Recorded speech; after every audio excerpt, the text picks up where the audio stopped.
ناظرین، بریک سے پہلے ہم بات کر رہے تھے ڈاکٹر محمد امجد نور کے ساتھ میل انفرٹیلٹی کے متعلق. آئیے بات چیت کا سلسلہ آگے بڑھائیں. ڈاکٹر صاحب، جیسے کہ مردوں کے اندر صاحب اولاد ہونے کے معاملے میں جو کمی واقع ہوتی ہے اس کی بات ہو رہی تھی، تو میں وہیں سے بات کو آگے بڑھانا چاہوں گا کہ آپ نے کچھ وجوہات کا تذکرہ کیا تھا. ان میں سے کچھ وجوہات ایسی تھیں جو زندگی میں کبھی بھی سامنے آ سکتی ہیں. اس مناسبت سے میں آپ سے پوچھنا چاہوں گا کہ ایک ایسا شخص جو کہ ماضی میں صاحب اولاد ہو، وہ بھی عمر کے کسی حصے میں یہ صلاحیت کھو دے، اس کے امکانات ہوتے ہیں؟ بالکل ڈاکٹر صاحب، کیونکہ اس میں جس طرح ہم نے سارے کازز کو ڈسکس کیا ہے ابھی پہلے بھی، کہ اس وقت جب اس کے یہاں اولاد ہوئی اس ٹائم اس کے وہ سرکمسٹانسز نہیں تھے، اس کا پروفیشن فرض کریں ویسا نہیں تھا، ہی از بین ٹرانسفرڈ، یا کوئی ایسی چیز ہے جس میں وہ ہاٹ انوائرمنٹ میں آ گیا، یا اس کو کوئی انفیکشن ہو گیا، یا کوئی ایسی سرجری ہوئی اس کی کہ جس میں اس قسم کا ایشو آ گیا، تو دیٹ میں بھی دا پاسبلٹی کہ اس کے اندر اس کو وہ جو اولاد ہونے کی صلاحیت ہے اس میں کمی واقع ہو یا کوئی ایسی چیز ہو جائے، تو دیٹ میں بھی دا پاسبلٹی، جس کو ہم سیکنڈری انفرٹیلیٹی کہتے ہیں. پرائمری مینس کہ جی بچہ ایک دفعہ بھی نہیں ہوا یا مس کیریجز بھی نہیں ہوئے. سیکنڈری کو ہم اس طرح تشریح کرتے ہیں کہ ایک دفعہ مس کیریجز ہو رہے ہوں یا پہلے سے اولاد ہو اور اب جی یہ معاملہ سامنے نہیں. تو اس میں بالکل ہو سکتا ہے اس طریقے سے. اچھا ڈاکٹر صاحب، دیکھا جائے تو یہ ایک جائز خواہش ہے شادی کے بعد کی.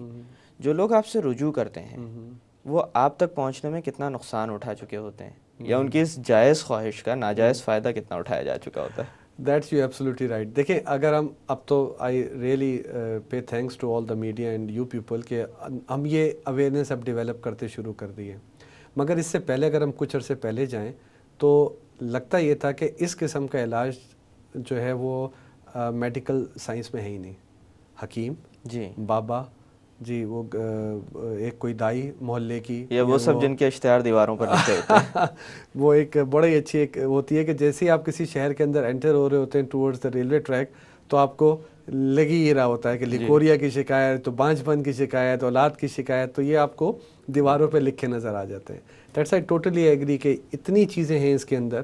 تو میں کسی کو کرٹیسائز نہیں کروں گا یہاں پہ، مگر میں اپنے جتنے بھی پیشنٹس ہیں یا جتنے بھی لوگ جو اس پروگرام کو دیکھ رہے ہیں ان سے ریکویسٹ یہ کروں گا، جناب آپ جس کے پاس بھی جا رہے ہیں تو کم از کم آپ اس سے یہ انکوائر کرنے کا حق رکھتے ہیں کہ وہ آپ کو کیا میڈیکیشنز دے رہا ہے، کیا ٹریٹمنٹ ہے، کس طریقے سے وہ اپروچ کرے گا.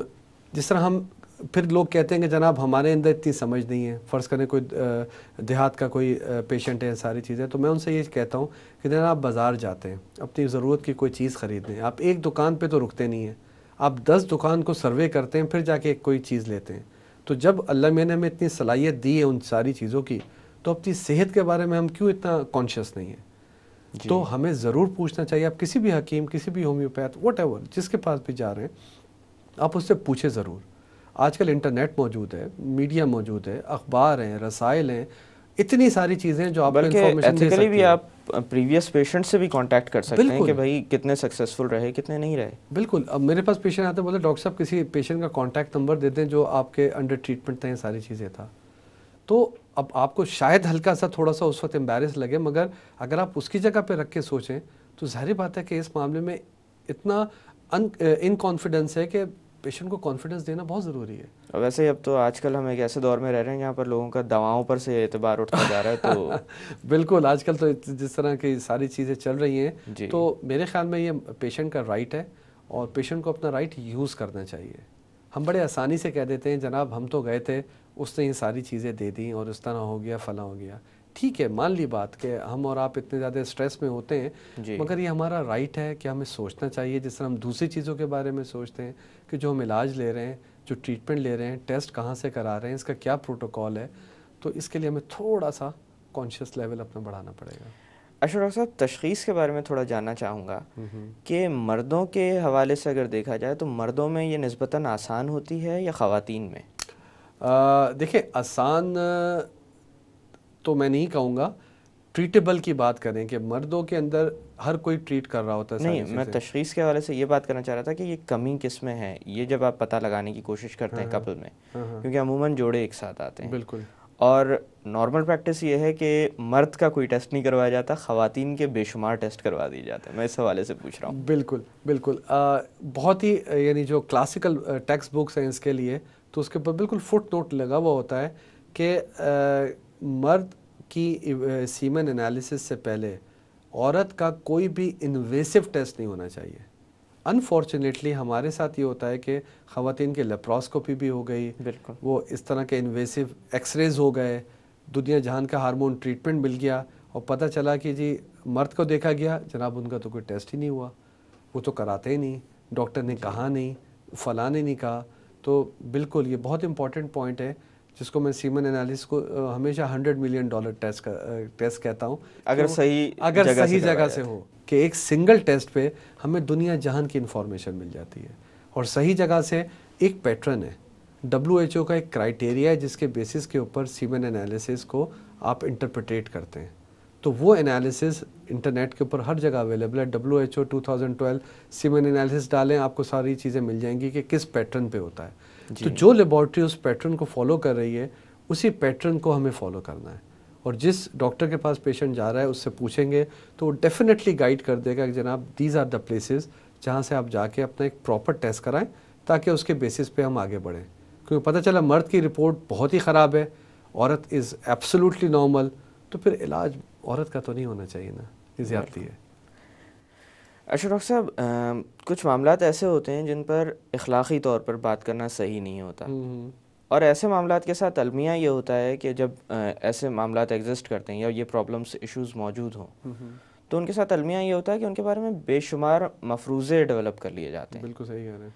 تو ان کے متعلق تھوڑا سا میں جاننا چاہوں گا کہ ان معاملات سے بھی تعلق, مردوں کی تولیدی صحت کے حوالے سے بھی بے شمار ایسے خیالات, خام خیالات بھی ہیں, اور کچھ معاملے سچائی پر بھی بیسڈ ہیں. ان کے حوالے سے تھوڑا جاننا چاہوں گا کہ سب سے پہلے جو چیز عموماً ڈسکس کی جاتی ہے وہ یہ ہے کہ ایک ایسا شخص جس کی ابھی شادی نہ ہوئی ہو, وہ اپنے آپ کو سیٹسفائی کرنے کے لیے کچھ ایسی عادات و اطوار کا بھی شکار ہو سکتا ہے جن کے اندر کسی اور پارٹنر کی انوالومنٹ نہیں ہوتی. کیا وہ بھی تولیدی صحت کے فقدان کا باعث بنتی ہیں؟ دیکھیں, اوور آل اگر میڈیکل سائنس کے حوالے سے بات کریں تو بہت زیادہ فرق نہیں پڑتا, مگر انڈائریکٹلی پڑتا ہے. ہوتا یہ ہے کہ جب آپ اس قسم کی ایکٹیویٹیز کے اندر انوالو ہو جاتے ہیں تو آپ کا جو تھاٹ پروسیس ہے وہ اسی کی طرف جانا شروع ہو جاتا ہے, جس کو آپ کہتے ہیں نا کہ جناب یہ طاقت جسم سے چلی گئی ہے, یا آپ کہتے ہیں کہ زخم جوڑ کمزور ہو گئے ہیں, ساری چیزیں ہو گئی ہیں. تو ایکچولی میرے خیال سے وہ ایک ضمیر کی ملامت ہوتی ہے جو اس طرح نکل کر آ رہی ہوتی ہے. بالکل ٹھیک بات کہہ رہے ہیں. اور اس پہ اس چیز کا جو تھاٹ, اب ظاہر بات ہے اگر آپ اس ایکٹیویٹی کی طرف جا رہے ہیں تو اس کے لیے آپ کو اپنا مائنڈ بنانا ہے, اور اگر آپ ہر وقت یہی سوچتے رہیں گے تو آپ ڈل ہو جاتے ہیں, آپ کی ایکٹیویٹیز ڈل ہو جاتی ہیں, آپ کا جو انٹرسٹ ٹورڈز دا لائف یا ٹورڈز یور اسٹڈیز. لیکن اسی کے برعکس اگر آپ ویسٹ کی بات کریں جی تو دے ایڈمیٹڈ دیٹ, وہ اس چیز کو ایکسیپٹ کر چکے ہیں, اور وہ اس چیز کے اوپر اسٹیٹسٹکس بھی نکال چکے ہیں کہ 95% کے قریب یا 90% کے قریب جو ینگ انڈیویجولس ہوتے ہیں وہ اس طرح کی ایکٹیویٹیز میں انوالو ہوتے ہیں. بالکل. اس ایکسیپٹنس کے ساتھ کیا چیزیں تبدیل ہو جاتی ہیں؟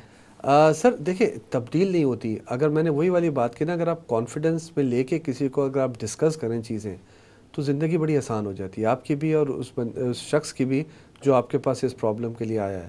اور سو مینی پیشنٹس آتے ہیں کہ ڈاکٹر صاحب ہم نے یہ کیا, ہم نے یہ کیا, فلاں کیا, اب ہمیں یہ پرابلمس آ رہی ہیں. تو majority of the time issues یہی نکلتے ہیں. اس کے اندر آپ کو یہ دیکھنا پڑتا ہے کہ آپ کے ڈسکشنز کس سے ہو رہے ہیں, آپ اس کے لیے جا کس کے پاس رہے ہیں, وہ آپ کو گائیڈ کیسے کر رہا ہے. تو انفارچونیٹلی جو گائیڈنس ہوتی ہے وہ بڑی پرابلم میں آ جاتی ہے, کہ جس طرح میں نے آپ سے یہ کہا نا کہ وہ گلٹنس جو ہوتی ہے وہ کہیں نہ کہیں تو نکلے گی. اس کی وجہ سے جو ایک اوور آل پرسنالٹی ہوتی ہے وہ شیٹر کرتی ہے. ویسٹ کی جو بات ہے, ویسٹ کے اندر اس چیز کو دے آر ایڈمٹنگ, جس طرح آپ کہہ رہے ہیں نا کہ یار یہ ہوتا ہے, مگر اس سے جو پرابلمس کریٹ ہوتی ہیں وہ بہت ڈفرینٹ ٹائپ کی ہوتی ہیں, کہ بہت ہی ڈفرینٹ ٹائپ کی ہوتی ہیں, کہ اس میں there are so many things. ہمارے یہاں پرابلمس وہ ڈفرینٹ ٹائپ کی سامنے آ جاتی ہیں, کیونکہ اس میں گائیڈنس پراپرلی نہیں ہوتی. تو اگر آپ کسی بھی جینٹری میں بیٹھ کے آپ اس چیز کو ڈسکس کر رہے ہیں تو یہ پہلے دیکھتے ہیں کہ وہ لوگ کون ہیں, آپ کو پراپر گائیڈ کر رہے ہیں نہیں کر رہے. کسی کے پاس جا رہے ہیں. میں اسی حوالے سے ہی میں نے اس سوال کو اٹھایا تھا کیونکہ عموماً میں نے یہ دیکھا ہے کہ ایسے لوگ جو کہ صحت مند ہوتے ہیں، جن کو معلوم بھی نہیں ہوتا، اور جو شادی کے آس پاس جا کر اپنا علاج کروانا شروع کر دیتے ہیں. بالکل اس مناسبت سے میں نے یہ پوچھا تھا کیونکہ یہ دیکھا جائے تو ایک سیریس ایشو ہے کہ ایک صحت مند شخص جا کر اپنا پیسہ بھی برباد کر رہا ہوتا ہے اور کسی ایسی جگہ پر جا رہا ہوتا ہے جہاں سے اس کو علاج کے نام پر کچھ نہیں مل رہا ہوتا. بالکل. اس کے لیے پھر میں وہی ریکویسٹ کروں گا ان لوگوں سے کہ میڈیا ہے اور نیٹ اویلیبل ہے. ہم نیٹ پہ گانے بھی دیکھتے ہیں، فلمیں بھی دیکھتے ہیں، چیٹ بھی کر رہے ہیں، فیس بکس بھی ہیں، مگر نیٹ کا اس کے علاوہ بھی بہت بہت ایڈوانٹیج ہے. اس کے لیے ہمارے سوسائٹی کے اندر انفارچونیٹلی اس کا استعمال کم ہے. بہت few percentage of the people are using that thing. Majority ہم لوگ اس طرف زیادہ ہیں. ٹھیک ہے، اس کی بھی اپنی ایک فائدہ ہے، اب ہر چیز اپنی جگہ موجود ہے، مگر بیلنس لے کے چلیں گے تو آپ کی نالج اچھی ہوگی، بہتر ہوگی. ویسٹ میں کوئی جائے تو ڈاکٹر کا انٹرویو کر رہا ہوتا ہے مریض کہ ڈاکٹر صاحب آپ یہ کہہ رہے ہیں، لٹریچر میں تو یہ لکھا ہے، اس کے تو اتنے پرسنٹیج. تو ڈاکٹر از سو مچ یعنی الرٹ ہو جاتا ہے کہ یار یہ کون مریض آ گیا. ہمارے یہاں ڈاکٹر جو ہے پیشنٹ کو بالکل گائیڈ کر رہا ہوتا ہے، آپ ادھر چلے ادھر، چاہے ڈاکٹر ہو چاہے کوئی بھی ہو. تو اس لیے میں یہ چاہوں گا کہ تھوڑا سا ہمیں بھی اپنی لیول پہ رہ کے تھوڑی سی کوشش کرنی چاہیے بینگ اے پیشنٹ. پھر ہم جائیں تھوڑا سا ہوم ورک کر کے تو چیزیں بڑی میوچل انڈرسٹینڈنگ سے آسان ہو جائیں گی. ڈاکٹر صاحب میں تھوڑی دیر کے لیے باتوں کا سلسلہ روکتے ہیں. ناظرین وقت ہو ایک چھوٹی سی کمرشل بریک کا. بریک سے واپس آ کر میل انفرٹیلٹی کے متعلق مزید ڈسکشن کی جائے گی. Keep watching the health show.